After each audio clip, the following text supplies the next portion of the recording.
What's the point of order?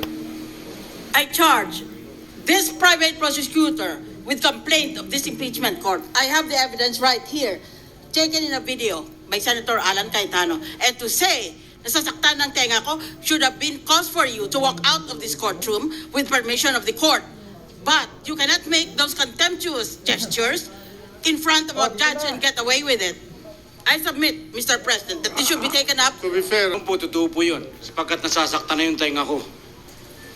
Court, if one of the senator judges took the forum to express his opinions.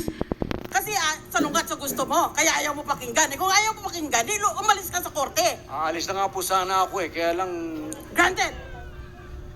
If that is in the form of motion, go ahead. Nangahamon ka. Aalis na po ako. Dito ako nakaupo eh. Gaganyan ka sa akin. may I suggest that... And it's on video. may I suggest that let us... Isang aktuasyon ko po.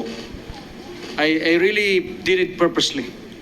Because totoo naman po na talagang shrill ang voice na nasasaktan ang tenga ko eh.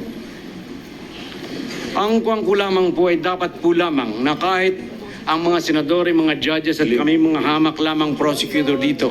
Ang pinaka-importante po sa isang tao ay respeto. Ang nagdedemand, kung nagdedemand ka ng respeto, dapat respetuhin mo doon itong mga Mr. abogado President. ito.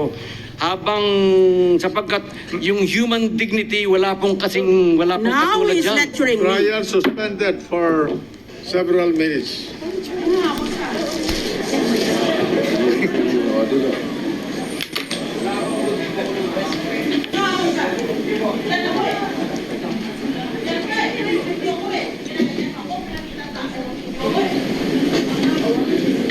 Ay.